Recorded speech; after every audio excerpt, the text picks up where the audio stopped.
이사야 40장 27절에서부터 31절까지 말씀. 야곱아 어찌하여 네가 말하며 이스라엘아 네가 이르기를 내 길은 여호와께 숨겨졌으며 내 송사는 내 하나님에게서 벗어난다 하느냐. 너는 알지 못하느냐 듣지 못하느냐. 영원하신 하나님 여호와 땅끝까지 창조하신 이는 피곤하지 않으시며 곤비하지 않으시며 명철이 한이 없으시며 피곤한 자에게는 능력을 주시며 무능한 자에게는 힘을 더하시나니 소년이라도 피곤하며 곤비하며 장정이라도 넘어지며 쓰러지되 오직 여호와를 앙망하는 자는 새 힘을 얻으리니 독수리가 날개치며 올라감 같을 것이요 바람박질하여도 곤비하지 아니하겠고 걸어가도 피곤하지 아니하리로다. 아멘. 새로운 관점으로 하나님을 앙망하면 좋은 일이 일어납니다 라는 제목으로 말씀을 드리려고 합니다. 이사야 40장에서 이사야 선지자는 하나님께 들은 4가지 말씀을 강조하며 기록하고 있습니다. 첫 번째로는 위로하라 내 백성을 위로하라 입니다. 두 번째로는 광야에서 주의 길을 평탄케 하라 입니다. 세 번째로는 인생이 무성한가 말씀의 영원성에 대해서 말합니다. 그리고 마지막으로 주의 복음을 선포하라 전파하라. 이와 같은 4가지 주제에 따라 이사야 40장이 기록되어졌습니다. 이사야서는 특히 40장은 포로로 잡혀간 아주 척박한 아주 열악한 환경에서 고통당하는 이스라엘 백성들을 향한 하나님이 주신 메시지를 이사야가 고통 중에 있는 백성들에게 전하는 말씀입니다.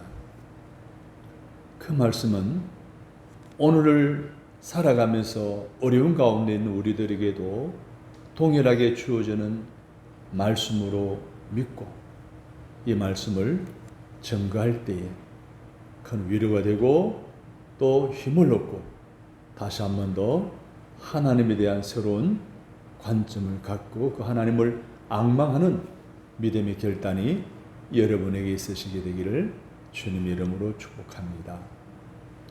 첫 번째 메시지는 하나님에 대한 메시지입니다. 이사야는 이 메시지를 전하면서 결론적으로 하나님만 바라보라고 말하고 있습니다. 세상 바라보지 말라는 거예요. 환경 바라보지 말라는 거예요. 하나님 바라보라는 거예요. 나 자신 바라보지 말고 예수 그리스도를 바라보라는 거예요. 내 삶에 있어서 내 시선을, 내 관심을, 내 생각을 하나님께 집중하라는 거예요. 그럼 하나님은 어떤 분이시기에 그렇게 바라보고 집중하라고 말했을까요? 이사야는 하나님은 강하고 능하신 분이라는 거예요. 능력이 있으셔서 어떤 전쟁에도 승리하신 분이시고 원수도 막아내고 강대국도 물리칠 수 있는 전능하신 하나님임을 고백하고 있습니다. 둘째로는 양떼를 돌보시는 하나님을 말하고 있어요. 하나님은 양떼를 먹이시고 인도하시고 보호하십니다. 그래서 이사야는 강한 어조로 이 우주에 이런 하나님은, 이런 신은 없다고 강조하고 있습니다. 그렇죠. 하나님은 천지를 창조하셨습니다. 우리 인간을 창조하셨죠. 여전히 자기 백성을 보호하시는 그런 분이라고 강조하고 있습니다. 그런데 이런 하나님을 어떻게 인간이 평가할 수 있느냐는 거예요. 여러분, 사람이 손바닥으로 바닷물을 다 퍼낼 수 있나요? 하늘을 뺨으로 잴 수 있나요? 이 땅의 흙을 어디로 옮길 수 있나요? 도저히 할 수 없어요. 이렇게 가능한 일들을 하시는 하나님과 그렇지 못한 인간을 비교한다? 이는 말도 안 되는 거예요. 그런데 오늘 살아가는 많은 사람들은 평상시 그런 생각을 가지고 있어요. 하나님은 내 손 안에 있는 하나님으로 생각하는 경우들을 많이 보게 됩니다. 그래서 자기 마음대로 하나님에 대해서 평가하고 하나님에 대해서 농담까지 하는 일들을 우리는 자주 듣습니다. 그래서 이사야는 하나님에 대한 잘못된 편견, 잘못된 관점, 오해, 무지, 천박한 지식 이런 것에 대해서 계속 이야기하고 있는 것입니다. 그렇습니다. 하나님은 돌이나 나무나 부어서 찍어내거나 하는 우상과는 전혀 다른 분임을 이사야는 천명하고 있습니다. 사랑하는 여러분, 지금도 하나님은 살아계시고 통치하시고 섭리하시는 강하고 능하신 하나님이신 줄로 믿으시기 바랍니다. 그분이 나를 돌보고 계심을 믿으시기 바랍니다. 그래서 우리는 그분만 집중해야 됩니다. 할렐루야. 그분만 바라봐야 됩니다. 그분만 앙망해야 합니다. 두 번째 메시지는 뭐냐? 이사야가 그렇게 하나님에 대해서 이야기함에도 불구하고 그 이야기를 듣기를 거부하는 백성들에게 주어지는 메시지입니다. 이사야는 하나님 이런 분이라는 메시지를 수도 없이 전하여 그들이 들었지만 가슴에 와닿지 않았어요. 이사야가 아무리 이야기를 하고 강조를 해도 귀 기울이지 않았어요. 그 이유는 그들이 지금 포로 생활을 하고 있기 때문에, 노예 생활을 하고 있기 때문에, 자유가 없는 영의 몸이기 때문에 그렇습니다. 당시 중동의 신흥 강국인 아수르에 의해서 나라가 일터와 가정을 빼앗겨 버렸어요. 재산도, 자녀들도 노예를 팔려가고 아내들은 농락당하는 이러한 일들. 그래서 이 포로 생활이 언제 끝날지 기약이 전혀 없었던 소망과 희망이 없는 이들에게, 즉 상처받은 이스라엘 백성들에게 이사야가 하나님의 능하심에 대해서, 하나님의 영원함에 대해서 아무리 강조해도 그들의 마음속에는 상처는 점점 깊어갔습니다. 이사야가 말하는 하나님에 대한 이야기를 전혀 들으려고 하질 않았어요. 이것이 오늘 본문에 담겨진 메시지의 핵심 내용입니다. 27절을 봅니다. 야곱아 어찌하여 네가 말하며 이스라엘아 네가 이르기를 내 길은 여호와께 숨겨졌으며 내 송사는 내 하나님에게서 벗어난다 하느냐. 죄인들의 어떤 모습들을 보게 되면 자기가 지은 죄나 허물이나 이런 어떤 악한 모습들에 대해서는 작게 생각해요.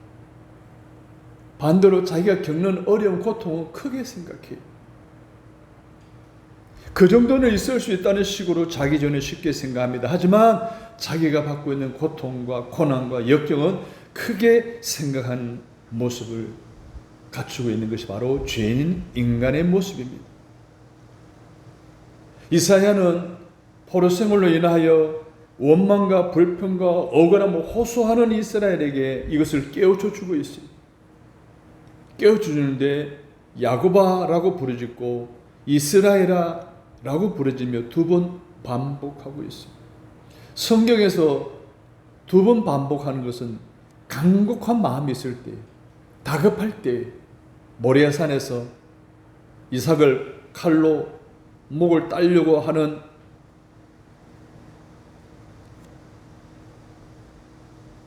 그 아들을 향해서 아브라함아, 아브라함아 다급하게 부르셨던 우리 하나님, 다메섹 도상에서 사울아, 사울아 네가 어찌하여 나를 핍박하느냐라고 부르셨던 그 상황과 정황들을 볼 때 오늘 본문의 이사야가 야곱아 이스라엘아라고 하는 부르짖은 것은 지금 이스라엘 백성들이 이사야의 말을 듣지 않고 하나님에 대한 관점을 여전히 자기들의 처해 있는 상황과 환경에서 경험한 하나님만 생각하고 있는 것이 너무 안타까워서 그것을 깨우쳐 주기 위해서, 그 생각을 깨뜨리기 위해서 지금 저들은 포로 생활에 있어요.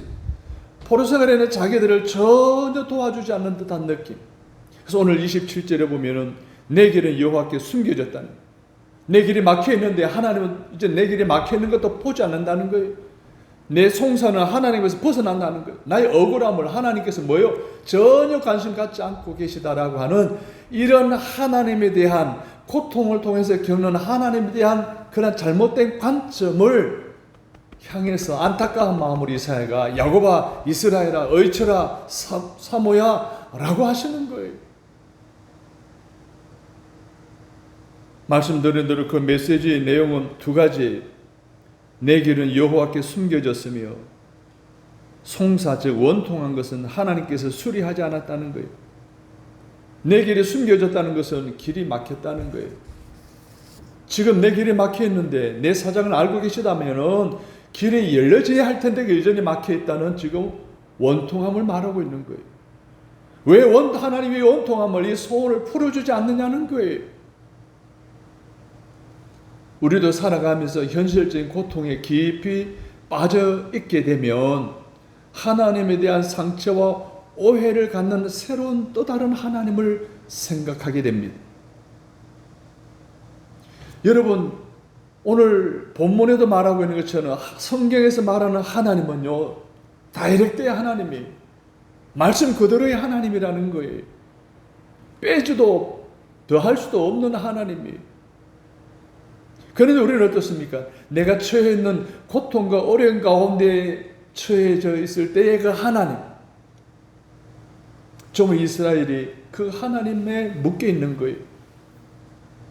그래서 불평하고 억울하다라고 생각하고 있는 거예요. 사랑해, 우리는 그런 생각 갖고 있지 않습니까? 성령 속에 있는 하나님은 오늘 현실 속에 계시는 하나님인 줄로 믿습니다. 그런데 우리는 현실 속에서 겪는 어려움 가운데 하나 나를 도와주지 않고 내 소원을 풀어주지 않고 내 길을 여전히 막아놓고 있는 그 하나님을 생각하고 있다는 이 잘못된 하나님에 대한 관점을 지금 이사야는 이스라엘 백성들에게 야곱아 이스라엘아 라고 강조하면서 간곡한 표현을 하면서 지적하고 있어요. 오늘 우리를 향한 이사야의 이 지적을 우리 가슴 깊이 받아들이고 깨달으시기를 주님의 이름으로 축복합니다. 세 번째로는 포로 생활을 하게 된 이유에 대한 메시지예요. 왜 하나님 길을 막아놓고 있습니까? 왜 내 소원과 원통을 풀어주지 않습니까? 라고 하는 넋들이 고통 중에 있는 사람들이 그 정도는 할 수 있지 않겠냐라는 생각을 할 수 있어요. 그런데 조금만 더 생각해 보면 그 말에 허점이 있다는, 그 넋두리에 많은 허점이 있다는 것을 발견하게 됩니다. 이스라엘은 왜 고통스러운 포로 생활을 하게 된 이유를 지금 전혀 생각하지 않고 있어요. 이스라엘 백성들 보시오. 포로로 잡혀가기 전에 음란했죠. 불순종했죠. 우상 숭배했죠. 그것을 통해 하나님을 얼마나 무시했습니까? 그 결과 아수르의 침을 받아 모든 걸 다 뺏기고 포로로 잡혀가 이국 땅에서 좀 살고 있는 것이 아닙니까? 노예로? 하나님께서 수차례 경고하고 또 경고했어요. 그런데 이스라엘 백성은 들으려 하지 않았어요. 그 일을 그들은 까맣게 좀 잊고 저 넋두리 하고 있는 거예요. 이스라엘 백성들은 자기가 당한 것만 원통하고 억울하다고 말하고 있는 것입니다. 사실 이러한 이스라엘의 모습이 오늘 살아가는 이 사회에 살아가는 오늘 우리 자신들이 갖고 있는 문제이기도 합니다. 지금 우리나라가 분단 국가예요. 유일한 분단 국가의 지구촌은. 하나 되기를 원하시는 하나님 왜 우리나라를 갈라놓으셨나요? 라고 말할 수 있잖아요. 그리고 넋두리 할 수 있잖아요. 요즘 무더위로 열대야 등등 앞으로 한 달 이상 계속 지속된다는 소식을 들으며 야, 이 큰일 났구나. 왜 하나님 이렇게 지구를 뜨겁게 만들지? 라고 넋두리 할 수 있어요. 또 왜 경제적으로 물가는 높고 집값은 올라가고 생활고는 여러 가지 막 왜 이런 어려운 고통을 겪게 하느냐라고 충분히 넋두리 할 수 있어요. 근데 그 모든 것이 인간의 죄, 인간의 욕망 때문에 일어난 일이라는 사실을 우리는 잊고 있다는 거예요. 내 죄 때문에 일어나고 있는 일이라는 것을 잊고 있다는 거예요. 우리 조금만 더 생각해 보십시오. 노아 시대에 홍수로 심판하신 이유가 있잖아요. 죄악이 관영한 시대에서 그 죄악을 보시고 하나님의 심판의 결과 아닙니까? 소돔과 고모라 성이 왜 망했습니까? 그들의 지은 죄로 인한 하나님의 심판 때문이었습니다. 오늘날 이 지구상에 일어나는 기가 막힌 일들 다 인류가 지은 죄가 쌓여서 지금 일어나고 있는 거 아닙니까? 북반구에 오존층이 뚫어져 피부암이 그냥 막 엄청 일어나게 돼. 빙하가 녹아서 산사태 일어나고 댐이 무너지고 하는 이런 일. 바다 수온이 올라가면서 엘니냐 현상이나 태풍이 막 계속 일어나고 바다 수온이 올라가면서 해안가에 집들이 물에 잠기게 되는 이런 모든 일들, 인간이 저지른 죄악과 전쟁과 욕심이 나온 결과인 것을 우리가 잊고 있다는 거예요. 하나님이 이 세상에 부족하게 만들지 않으셨어요.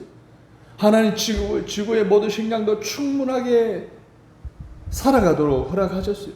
그런데 인간의 욕심 때문에 독점하게 됩니다. 전혀 하나님의 자연을 생각하지 않고 자연을 파괴하고 환경을 파괴한 그 결과가 부족함으로, 전쟁으로, 기근으로, 자연재해로 지금 나타나고 있다는 이 사실, 결국 인간의 욕심에 의한 죄 때문에 이 엄청난 일들을 겪고 있다는 사실을 우리는 잊고 망각하고 끊임없이 경고함에도 불구하고 그때뿐이고 또 잊어버리고 지금까지 오게 된 거죠. 이것을 이사야가 지금 말하고 있는 거예요. 포로 생활과 같이 내가 겪고 있는 어려운 문제의 원인이 하나님의 무관심이나 하나님의 잘못이 아니라는 거예요. 나의 욕심에 따른 죄 때문이라는 거예요. 지금 내가 겪고 있는 문제들의 원인이 하나님에게 돌리거나 타인에게 돌리고 있지는 않은지, 정말 나에게 있지는 않은지는 나를 돌아보시고 내가 지은 죄, 내 욕망 철저히 회개하는 저와 여러분이 되시기를 주님의 이름으로 축복합니다. 네 번째 메시지입니다. 자, 그러니 이제 이스라엘 백성들 너희는 하나님에 대한 새로운 관점을 가지라는 거예요. 28절 29절을 보겠습니다.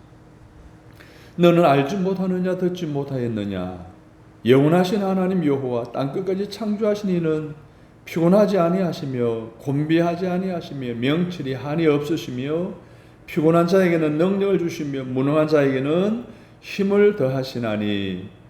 여기서 너는 알지 못하느냐 듣지 못하였느냐 라고 하는 말씀의 뜻은 하나님에 대한 지식이 너무 일방적이고 자기 중심적이라는 거예요. 사람들은 상처를 받으면 대상에 대해서 정확하게 볼 수 없게 됩니다. 언제나 왜곡해서 봅니다. 분노의 대상으로, 미움의 대상으로 보게 되는 거예요. 또 이 말은요, 네가 진짜 하나님을 모르고 네가 만든 상처의 하나님만 가지고 있다라고 하는 의미이기도 합니다. 진짜 예수가 잘못된 것이 아니라 내가 생각한 예수가 잘못됐다는 거예요. 진짜 기독교가 잘못된 것이 아니라 당신에게 있는 기독교에 대한 상처와 아픔 때문에 진짜 기독교는 보지 못하고 스스로 만드는 허상만 보고 있기 때문에 예수가 잘못이고 기독교가 잘못이라고 말하고 있다는 거예요. 그러면서 28절에서 이사야는 새로운 관점의 하나님을 소개하고 있습니다. 첫째로는 인간은 무한합니다. 유한합니다. 시공간의 제약을 받지만 하나님은 영원 전부터 영원 후까지 계신 분입니다. 할렐루야. 두 번째, 그분은 땅끝까지 창조하신 분입니다. 할렐루야. 하나님 우주와 인간을 창조하시고 지금도 여전히 통치하시고 섭리하고 계십니다. 세 번째로 보니까 하나님은 피곤하지 않으시는 분이라고 말하고 있어요. 하나님의 능력은 무한하시기 때문에 그 힘이 날마다 새롭기 때문에 지치는 법이 없어요. 지치는 법이 없으니까 도저히 포기하는 분이 아니에요. 할렐루야. 넷째, 하나님의 명철은 한이 없은 분이십니다. 그의 지혜와 지식은 무궁하고 그의 분별력과 통찰력은 완벽합니다.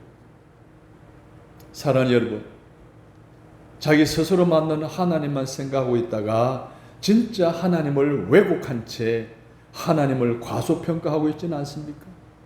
하나님을 성경 속에 하나님, 문자 속에 하나님으로만 머물게 하고 있지는 않습니까? 지금도 일하시고 지금도 역사하시고 지금도 내 삶을 다스리고 계시는 하나님으로 고백하지 못하는, 내가 처한 환경에서의 상처받은 하나님만 생각하는 오늘 우리 어리석음을 십자가에 못 박으시기를 주님의 이름으로 바랍니다. 그래서 이 사안의 결론은 뭡니까? 하나님에 대한 관점을, 그 생각을 바꾸라는 거예요. 하나님, 성경에서 말하는 하나님을 믿음의 대상으로 바꾸라는 거예요. 그 생각을, 그 관점을 바꾸지 않는 한 우리의 삶에 일어나는 저주와 삶의 고통과 문제는 멈추지 않는다는 거예요. 우리가 하나님을 잘못 알고 있는 그 하나님에게 아무리 기도해 보세요. 응답하시는지. 응답받을 수가 없어요. 경험하지 못했고 동의할 수 없더라도 성경이 기록하고 있는 하나님에 대한 인식으로 여러분의 생각을, 여러분의 하나님에 대한 관점을 바꾸시기를 주님의 이름으로 축복합니다. 이것이 바로 따라서 합니다. 하나님을 앙망하라 라는 말씀의 의미입니다. 자, 하나님에 대한 관점과 생각이 바뀌어지게 되면 우리에게 어떤 일이 일어날까요? 28절을 보십시오. 피곤한 자에게는 뭐예요? 능력을 주신다고 그랬어요. 무능한 자에게는 힘을 주신다고 그랬어요. 길 잃은 자에게 길을 포기해 주신다고 그랬어요. 병든 자에게 병을 치료해 주신다고 했어요. 죽은 자에게 부활을 주신다고 했어요. 할렐루야. 뿐만 아닙니다. 새로운 관점으로 진짜 하나님을 바라보면 오늘 30절과 31절에 따라서 합니다. 새 힘을 주신다고 말하고 있어요. 소년이라도 피곤하며 곤비하며 장정이라도 넘어지며 쓰러지되 오직 여호와를 앙망하는 자는 새 힘을 얻으리니 독수리가 날개치며 올라감 같을 것이요 다른 박질 칠지라도 곤비하지 아니하겠고 걸어가도 피곤하지 아니하려다. 하나님이 주는 새 힘은 세 가지로 말하고 있어요. 독수리가 날개쳐 높이 올라감 같을 것이라고 했어요. 걸어가거나 뛰어가도 숨이 차지 않게 하신다 그랬어요. 힘이 빠지지 않게 하신다 그랬어요. 하나님께서 이런 능력을, 하나님에 대한 새로운 관점을 갖기를 시작하고 생각 갖기를 시작한 사람들에게 약속해 주셨습니다. 결론이 뭡니까? 우리의 하나님에 대한 관점을 바꾸라는 거예요. 우리가 하나님에 대한 관점을 바꾸기 시작하면 새로운 능력과 힘과 세계가 열릴 것이고 기적이 일어날 것이고 따라서 합니다. 좋은 일이 일어날 줄로 믿습니다. 아멘입니까? 그러므로 우리에게 새 힘을 주시는 여호와를 앙망하라는 메시지를 주고 있습니다. 여호와를 앙망하라는 말은요, 앙망이라는 것은 시선을 집중하라는 이야기예요. 한번 슬쩍 보고 끝나는 것이 아니라 집요하게 인내하면서 하나님을 뭐 하는 거예요? 의지하는 거예요. 어떤 환난과 역경이 닥쳐온다 할지라도 하나님의 신뢰하는 거예요. 이게 앙망하라는 거예요. 그렇다고 한다면 우리가 의지하고 신뢰하여 시선을 고정해야 될 하나님은 어떤 분이라고 하겠습니까? 또 반복해서 말씀드리면 첫째는 창조주 하나님입니다. 영원하신 하나님이시고 곤비하지 아니하고 피곤하지 아니하시는 하나님이시고 전능하신 하나님이라는 거죠. 그 하나님을 신뢰하라는 거예요. 그 하나님을 믿고 순종하라는 거예요. 그 순간 우리의 삶에 하나님의 능력이 나타나는 거예요. 죽은 자를 살리고 병든 자를 일으키고 어둠의 세력을 물리치시고 그 놀라운 힘이 이 시간 오늘 여러분을 점령할 줄로 믿습니다. 그 힘이 오늘 저와 여러분에게 나타날 줄로 믿습니다. 그래서 하나님 우리에게 창의력을 줍니다. 아이템을 주십니다. 힘을 주십니다. 의욕을 주시고 생기를 불어넣어 주십니다. 여호와를 앙망한 자에게 새 힘을 주신다. 할렐루야. 독수리처럼 날아가고 다름아고 칠절에 곤비참 피곤하지 않아.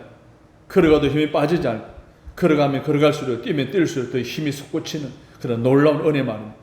이것이 우리 그리스도의 삶, 즉 하나님에 대한 새로운 관점을 가지고 그분에게 집중하는 자에게 주어지는 하나님의 약속의 축복의 말씀인 줄로 믿으시면 아멘. 사랑하는 성도 여러분, 이스라엘 백성들이 가졌던 원망과 불평의 하나님이 아니라 창조주 하나님, 전능하신 하나님, 영원하신 하나님, 명철이 한이 없으시고 피곤하지 아니하시는 능력의 하나님, 무능한 자에게 새로운 인생을 주시는 하나님을 여러분이 믿으신다면 지금부터 여러분의 인생을 바뀌어지게 될 줄로 믿습니다. 그 하나님을 영접하십시오. 그 하나님을 신뢰하십시오.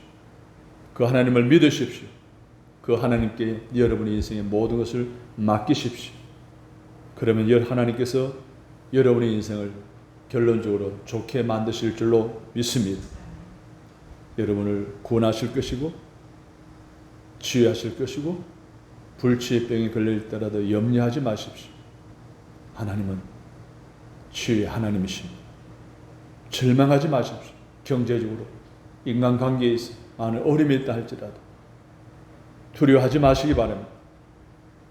독수리가 날개치며 그 모든 문제 위로 날아가면 문제될 게 하나도 없는 줄로 믿습니다. 사랑하는 여러분, 하나님 이렇게 우리에게 세계를 주십니다. 새로운 방법을 주십니다. 뜻하지 않는 사람을 만나게 되고 뜻하지 아니하는 계획에 없던 일들이, 좋은 일들이 우리에게 다가오게 된다는 사실, 하나님 모든 것을 통해 여러분의 복을 주시길 원하시기 때문에 여전히 새로운 관점으로 하나님을 앙망하는 저와 여러분에게 좋은 일들이 일어날 줄로 믿으시면 아멘 하십시다. 기도하겠습니다. 하나님 찬양합니다. 오늘 저희들의 삶 속에 독수리가 날개치며 올라가는 것과 같은 비상과 기상과 그런 놀라운 능력을 하나님에 대한 새로운 관점을 가지고 집중하며 살아가는 우리에게 허락하여 주실 줄로 믿습니다. 좋은 일이 일어나는 삶이 지속적으로 허락해 주실 줄로 믿습니다. 예수님의 이름으로 기도합니다. 아멘.